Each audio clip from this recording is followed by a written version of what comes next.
জম্মু কাশ্মীরের পেহেলগামে বন্দুকধারীদের হামলায় একাধিক প্রাণহানি, গোটা সীমান্ত জুড়ে ছড়িয়েছে চরম উত্তেজনা।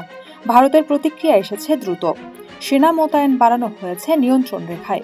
এমন উত্তেজনার মুহূর্তেই এবার পাল্টা বার্তা দিল পাকিস্তান, ভূমি থেকে ভূমিতে নিক্ষেপযোগ্য ক্ষেপণাস্ত্রের সফল উৎক্ষেপণ ঘটিয়ে।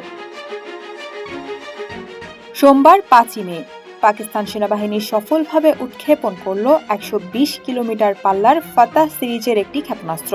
এটি ছিল একটি প্রশিক্ষণমূলক উৎক্ষেপণ, তবে সময়টা একেবারেই কাকতালীয় নয়। সেনা মহড়া এক্স ইন্দুসের অংশ হিসেবে এই উৎক্ষেপণ চালানো হয়, যেখানে উপস্থিত ছিলেন সেনাবাহিনীর ঊর্ধ্বতন কর্মকর্তারা, কৌশলগত বিভাগ সংশ্লিষ্ট বিজ্ঞানী ও প্রযুক্তিবিদরা। ক্ষেপণাস্ত্র উৎক্ষেপণ শেষে পাকিস্তানের আন্তঃবাহিনী জনসংযোগ পরিদপ্তর ISPR জানায়, মূল উদ্দেশ্য ছিল সেনাবাহিনীর যুদ্ধ প্রস্তুতি যাচাই এবং ক্ষেপণাস্ত্রের উন্নত প্রযুক্তি পরীক্ষার মধ্য দিয়ে সম্ভাব্য হুমকির বিরুদ্ধে প্রতিরক্ষার সক্ষমতা নিশ্চিত করা। ফাতাহ সিরিজের ক্ষেপণাস্ত্রটি শুধু শক্তিশালী নয়, বরং এতে ব্যবহার করা হয়েছে অত্যাধুনিক টার্মিনাল গাইডেন্স প্রযুক্তি, যার মাধ্যমে শত্রুর প্রতিরক্ষা ব্যবস্থা এড়িয়ে নির্ভুলভাবে নির্ধারিত লক্ষ্যবস্তুতে আঘাত হানা সম্ভব। নেভিগেশন সিস্টেমও উন্নত, ফলে রিয়েল টাইমে লক্ষ্য নির্ধারণ ও আঘাতের দক্ষতা অনেকাংশেই বৃদ্ধি পেয়েছে। দ্য ডন জানিয়েছে, এই ক্ষেপণাস্ত্রের সফল উৎক্ষেপণের মাধ্যমে পাকিস্তান সেনাবাহিনী একদিকে তাদের কৌশলগত সক্ষমতা তুলে ধরেছে, অপরদিকে শত্রুকে বার্তাও দিয়েছে, প্রস্তুত রয়েছে তারা যে কোনো পরিস্থিতি মোকাবেলায়।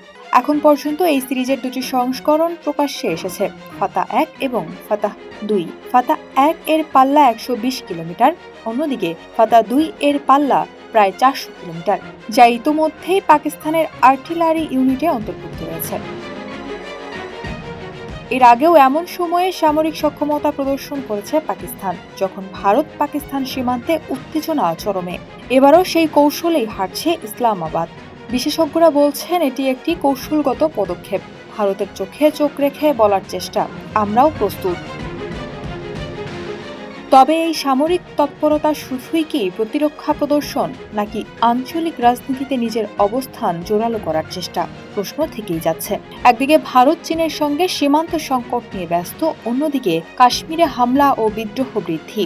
এই মুহূর্তে পাকিস্তানের এ ধরনের পদক্ষেপ অনেক বার্তা বহন করছে। এমন এক সময়ে ক্ষেপণাস্ত্র উৎক্ষেপণ যখন কাশ্মীরে রক্ত ঝরছে, বন্দুক গর্জে উঠছে পাহাড়ি উপত্যকায়, আর এই উত্তপ্ত পরিস্থিতিতেই পাকিস্তান দেখাচ্ছে তাদের প্রযুক্তিগত ও সামরিক প্রস্তুতির দাপট।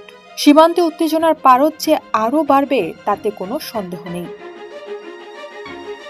শেষ পর্যন্ত এই উত্তেজনা কেবল মহড়ার মধ্যেই সীমাবদ্ধ থাকবে কিনা, পরিস্থিতি আরও বিপজ্জনক দিকে মোড় নেবে, তা নির্ভর করছে দুই প্রতিবেশী দেশের পরবর্তী পদক্ষেপের উপর। বিশ্ববাসী এখন তাকিয়ে দক্ষিণ এশিয়ার দুই পরমাণু শক্তিধর রাষ্ট্র কোন পথে হাঁটে।